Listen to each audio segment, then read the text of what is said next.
Hello दोस्तों, आज जो हमारा टॉपिक है डिस्कशन का वो है डबल टैक्सेशन रिलीफ। आज के इस वीडियो में मैं आपके साथ डिस्कस करूंगा कि डबल टैक्सेशन रिलीफ क्या होता है। चलिए स्टार्ट कर लेते हैं। ये सबसे पहले मैं आपको बताऊंगा कि डबल टैक्सेशन का मतलब क्या होता है। नाम से मालूम पड़ रहा है डबल टैक्स यानी दो बार tax. Double taxation means taxing the same income twice in the hands of an SSC, यानी एसएससी के हाथ में जो इनकम है यानी सेम इनकम, उस पर दो बार टैक्स लगना, वो होता है डबल टैक्सेशन। रिलीफ का मतलब होता है राहत मिलनी। जब एक इनकम यानी सेम इनकम पे दो बार टैक्स लगता है तो उसमें से राहत दी जाती है, रिलीफ दी जाती है।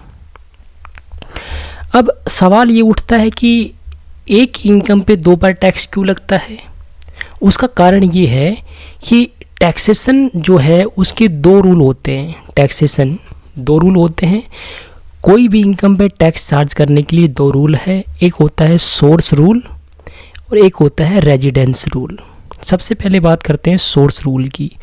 सोर्स रूल कहता है कि income is to be taxed in the country in which it originates, यानी इनकम जिस कंट्री में ओरिजिनेट होता है, यानी इनकम जिस कंट्री में उत्पन्न होता है उस कंट्री में टैक्स लगाया जाएगा। उसको बोलते हैं सोर्स, स्रोत।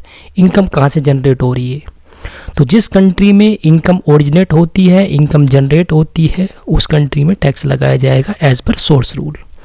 उसके बाद है रेजिडेंस रूल। ये रूल कहता है कि income is to be tax in the country in which taxpayer resides, यानी जिस कंट्री में टैक्स पे यानी जो टैक्स पे करता है, जो करदाता होता है, जो रिजाइड यानी रहता है, उस कंट्री में टैक्स लगाया जाएगा एज पर रेजिडेंस रूल। तो मान लो अगर कोई टैक्स पेयर है और वो रेजिडेंट है ए कंट्री में, तो रेजिडेंस रूल के हिसाब से इस कंट्री में टैक्स लग जाएगा। और मान लो यही टैक्स पेयर का जो सोर्स ऑफ इनकम है वो कंट्री बी में है, तो सोर्स ऑफ इनकम के हिसाब से जो सोर्स रूल कहता है कि जिस कंट्री में इनकम जनरेट होता है यानी सोर्स है, वहाँ पे टैक्स लग जाएगा। तो इस टैक्स पेयर को रेजिडेंस बेस पे ए कंट्री में टैक्स लग जाएगा और सोर्स बेसिस पे बी कंट्री में टैक्स लग जाएगा। तो यहाँ पे हो जाएगा डबल टैक्सेशन, यानी एक इनकम पर दो बार टैक्स लग जाता है। ऐसे ही मान लो ABC लिमिटेड है, एक बिजनेस एंटिटी है।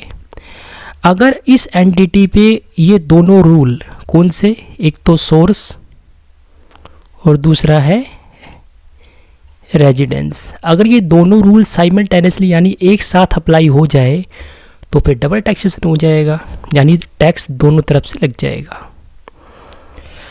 तो इससे बचने के लिए कंट्री आपस में करती है डबल टैक्सेशन अवॉइडेंस, यानी बचना। Double taxation avoidance agreement, double tax से बचने के लिए एग्रीमेंट किए जाते हैं आपस में कंट्री में। फिलहाल एट प्रेजेंट अगर मैं बात करूं मोटा मोटी, तो इंडिया ने लगभग 100 कंट्री के साथ DTAA किया हुआ है। अब देखो, डबल टैक्सेशन नहीं होना चाहिए क्योंकि एक यूनिवर्सली एक्सेप्टेड प्रिंसिपल कहता है कि same income should not be subject to tax twice, यानी एक ही इनकम यानी सेम इनकम पे दो बार टैक्स नहीं लगना चाहिए। ये एक यूनिवर्सली एक्सेप्टेड प्रिंसिपल भी है। इसलिए इनकम टैक्स एक्ट में डबल टैक्सेशन रिलीफ दी जाती है, यानी दो बार जो टैक्स लगता है उसमें कुछ राहत मिलती है।